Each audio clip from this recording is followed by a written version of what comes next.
Saya, kalau siapa yang tengok audio kuliah pada hari Jumaat baru ni, saya dah share kisah ni. Tapi saya ulang lagi sekali boleh ya? Ada pada hari Jumaat baru ni, ada seorang hamba Allah ni seorang artis. Dia pelakon, dia artis lah, pelakon itu ini, macam-macam lah dia buat. Ayah dia pun orang terkenal juga, artis jugalah. Kemudian dia minta dengan saya nak jumpa 3 bulan lebih dah, 4 bulan lebih dah mesej saya. Ustazah nak jumpa Ustazah, tolonglah melalui PA, melalui dia, nak jumpa sangat. Kemudian akhirnya ditangguh-tangguh, ada waktu saya boleh, dia tak boleh, ada waktu dia boleh, saya tak boleh kan. Akhirnya Jumaat baru ni dapat jumpa di satu tempat. Dapat jumpa, lepas tu dia kata, Ustazah, saya memang nak berhijab, saya nak berubah. Dia free hair lagi lah, saya nak sempurna apa semua, saya nak berubah apa semua, dah lama. Saya ingat bulan Ramadan hari tu, tapi saya tak ada kekuatan lagi. Saya niat Syawal dan esok dia nak mula pakai tudung, Masya Allah. Tapi saya nak berubah dengan ilmu, dengan belajar. Saya takut saya berubah seperti mana artis-artis lain yang mana tak ikut syariat. Dia nak ajak saya, Ustazah, teman saya kejap, saya nak baju macam mana Ustazah pilih, tudung macam mana. Saya kata itu memang tak sempat lah nak bersama. Tapi dia kata nak cukup syarat. Dia tanya pasal kaki, dia tanya pasal stokin, dia tanya semua. Dia tanya pasal bawah dagu, dia tanya, dia dah beli dah stogang apa semua ni. Dia kata kalau boleh saya ni nak berubah yang betul-betul ikut syariat, Masya Allah. Dan saya perlukan guru sekian-sekian. Okey, jadi yang saya nak cerita, bila seseorang ni diberi petunjuk hidayah nak berubah kan, dia ada kaitan dengan apa yang Allah tunjukkan kepada dia, apa yang berlaku dalam hidup dia, betul kan? Lepas tu dia pun ceritakan pada saya antara yang menggerakkan hati dia nak berubah. Dia ada seorang kakak angkat. Ada seorang kakak angkat yang sangat dia rapat. Dia seorang supermodel kakak angkat ni. Kakak angkat ni seorang model terkenal juga dan pelakon juga. Saya pun tak tahu siapa. Tapi dia kata kakak angkat ni memang hidupnya dalam keadaan yang sangat kotor. Hidupnya dalam keadaan yang sangat jijik. Maksudnya dari sudut pandangan kita memang kehidupan yang sangat sosial. Pergi keluar masuk kelab tu biasa. Berzina tu biasa. Perkara biasa zina. Bukan zina saja, hubungan sesama sejenis pun biasa. Maksudnya dengan lelaki pun dia, dengan perempuan pun dia. Tak pandai baca Quran langsung. Tak solat, tak pernah solat, tak pandai baca Quran. Seksi apa semua kehidupan, minum arak tu biasa. Apa dosa besar dia yang kakak angkat dia ni tak buat. Tapi dia ikut juga pergi pub, tapi dia kata dia tak pernah minum arak semua tu, cuma dia bergaul sajalah. Akhirnya dia terputus sekejap dengan kakak angkat ni, terputus hubungan sekejap. Sampailah satu ketika dia hubungi balik, dia buka balik Facebook ke Instagram kakak angkat dia ni, macam tu lah. Tapi dah berubah terus. Berubah. Kalau sebelum ni tunjuk yang seksi-seksi, yang kehidupan yang sosial semua, tapi berubah terus. Sebab bila seseorang tu berubah, FB pun berubah juga, betul kan? Orang ni kalau dapat hidayah, FB pun dapat hidayah sekali. Dia akan sama, subhanallah, dia akan seiring, Masya Allah. Dia tengok melalui FB tu kakak angkat ni, dia siap pakai niqab, pakai fudah. Berubah terus ni. Akhirnya dia pun kontak nak jumpa, dapatlah jumpa. Dia kata macam mana boleh berubah. Memang betul-betul berubah, pakai tutup aurat dengan baik apa semua. Kemudian bila ditanya, dia kata sebenarnya saya ni dah mati, akak ni dah mati, tapi Allah bagi kesempatan hidup semula. Ceritanya dia aksiden. Lepas aksiden dia koma dalam tempoh berapa bulan. Dan dia cerita sepanjang dia koma, dia dah pun masuk neraka Allah. Na'udzubillah min zalik. Dia cerita tu, dia kata kalaulah ustazah duk cerita kepada kita tentang azab kubur sekian, azab neraka sekian, balasan Allah bagi wanita tak bertudung sekian contohnya, bagi wanita yang mendedahkan aurat sekian. Dia kata cerita kisah-kisah gambaran yang diceritakan oleh alim ulama, oleh ustaz-ustazah tu bukan saja-saja nak menakutkan kita tak. Tapi ustaz-ustazah, guru-guru duduk cerita, duduk bertegas, ada yang kasar, dia lembut sebab sayangkan kita. Walaupun tapi kakak ni kata ustaz-ustazah tak pernah melalui dan tak pernah tengok dengan mata sendiri. Tapi yang kakak angkat ni, artis ni cerita dia melalui saat tu. Bagaimana sepanjang dia koma, kulit kepalanya ditarik, keluar isi kepala.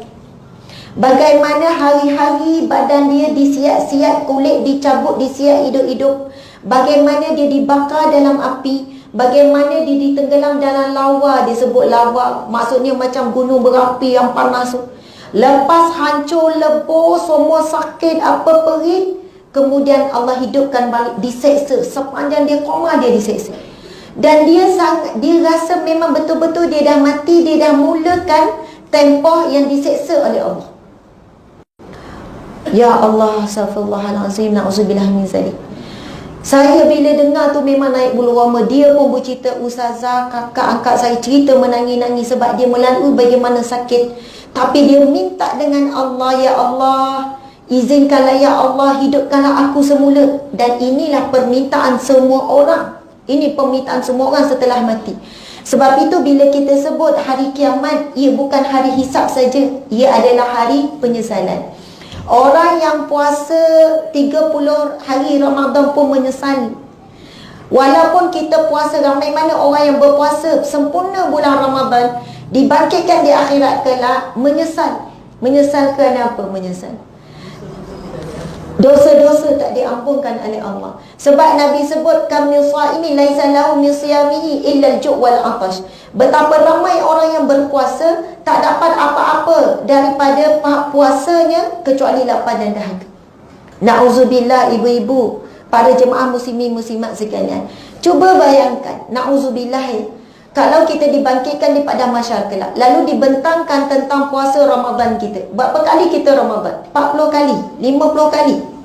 Lalu bila kita dihisab, setiap Ramadan kosong. Rupanya tak ada pahala daripada Ramadan kita. Na'udzubillah min zalik. Sebab itu sahabat Nabi, itulah hari penyesalan yang benar-benar sesal. Sahabat Nabi lepas habis Ramadan, mereka dah ulang-ulang doa ni sampai 6 bulan. Doa apa? Allahumma taqabbal minna siyamana. Ya Allah, terimalah puasa kami. Ya Allah, taqabbal minna ibadatana. Terimalah ibadah kami. Duduk doa, kita masuk 1 Syawal dah happy dah. Dah tak rasa risau dah. Alhamdulillah, selesai 30 Ramadan. Selesai kita puasa kan. Kita rasa soalannya kita buat ibadah, kita yang terima ibadah sendiri. Kita tak rasa risau Allah terima atau tidak. Sebab itu antara kaedah untuk istiqamah, kita tetap teruskan doa. Walaupun kita tak rasa pun bersalah, rasa macam Allah terima, tapi tetap teruslah kita doa Allahumma taqabbal minna, ataupun ucapan kita taqabbalallahu minna wa minkum taqabbal ya karim. Itu ucapan para sahabat. Saya nak sambung cerita ni tadi. Kemudian bila satu hari subhanallah, Allah bagi dia insan terpilih, dia sedar balik. Dia sedar balik, terkejut sebab doktor tak bagi harapan. Doktor kata tunggu masa je, misi ni akan berhenti sebab dia tak ada harapan untuk hidup. Keluarga pun dah berhenti berharap sebab doktor pun tak ada harapan dah. Tapi Allah izinkan dia hidup semula. Satu hari dia celak, dia bangun, lalu dia terus boleh bercakap. Dia kata tolong mak, ayah, ahli keluarga, tolong tutup semua, bakar gambar-gambar dia yang teruk. Apa dia takut, dia menangis. Kemudian dia minta mak ayah dia hantar ke tahfiz. Umurnya dah banyak lah, maksudnya dalam 20 lebih ke 30, wallahualam. Saya rasa umur dia dah 30 lebih masa tu. Sebab umur dia sekarang dah 40 lebih. Dia baru juga melalui fasa perubahan ni. Dia masuk ke tahfiz, subhanallah, dia masuk ke tahfiz. Selama 2 tahun dia habis hafaz 30 juzuk Al-Quran. Allahu Akbar. Kita Al-Mu'd dah hafal belum? Allahu Akbar, insya-Allah. Yasin dah ingat belum? Kalau baca ramai tu boleh ikut. Seorang-seorang tak tengok, tak boleh ingat. Sajadah ingat tak? Surah Al-Insan hafal tak? Al-Kahfi jauh lagi. Masya Allah, Allahu Akbar.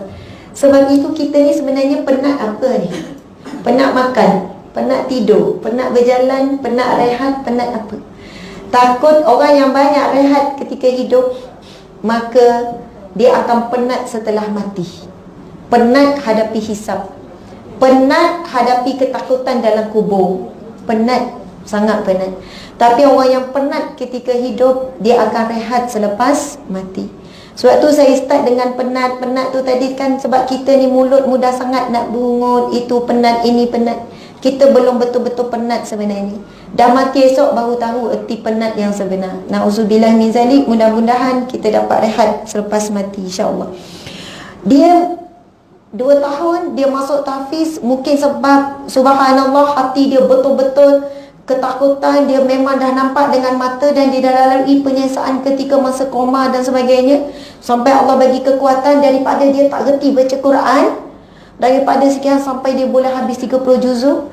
Habis 2 tahun, habis dia 30 juzuk. Ada seorang hamba Allah lelaki daripada Turki, orang yang soleh, orang yang alim dan juga hartawan, datang ke madrasah tersebut.